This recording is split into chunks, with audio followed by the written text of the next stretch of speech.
Yo, 2013 και πάμε.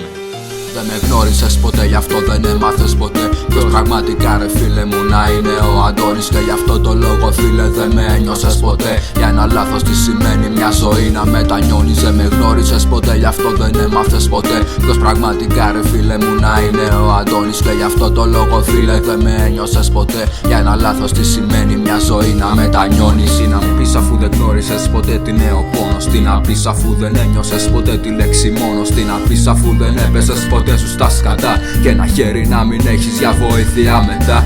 Έπεσα μα σηκώθηκα, ήταν σαν να σταυρώθηκα. Ο πόνος μια παρέλαση να μου γαμάτα σώθηκα. Πολύ καιρό κυριεύε η θλίψη στη ψυχή μου και δεν άφηνε να βάλω λίγο γέλιο στη ζωή μου. Με θυμάμαι να γυρνάω όλη νύχτα μες στο δρόμο με κυρίαρχο συναίσθημα για τη ζωή μου. Φόβο με θυμάμαι να ήμουν μέσα μου ένα μικρό παιδάκι. Με θυμάμαι να κοιμήθηκα όλη νύχτα σε μπαγκάκι. Πάντα μόνος προχωρούσα, το κεφάλι χαμηλά. Δεν με έσπρωξε κανένας για να δω το φως ψηλά.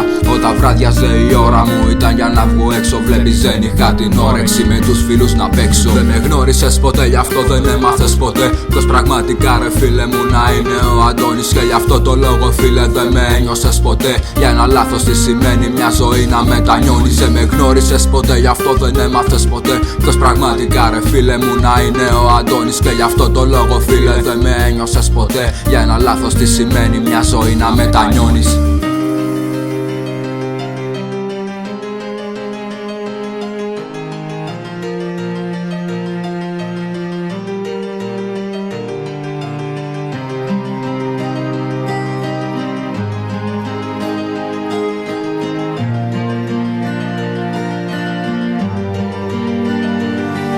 Αναπολώ καλές στιγμές που χρόνια τώρα έχω ζήσει. Μα θέλω να ξεχάσω όλα αυτά που έχω μισήσει. Αστραπή φεύγω καιρός, περάσανε τα χρόνια. Τι να πεις αφού μας βρώμισες με μίσος και διχόνια. Με θυμάμαι ένα παιδάκι πήγε ένα δημοτικό. Περίμενα το διάλειμμα να βγω έξω κι εγώ. Τα χρόνια γίνανε μέλα να μην με νοιάζει τίποτα. Τα όνειρα που έκανα μα μείναν ανεκπλήρωτα. Όσο περνάν τα χρόνια μένουν μόνο οι αναμνήσεις. Όσα πίσω σου κι αν άφησες αυτές θα τις κρατήσεις.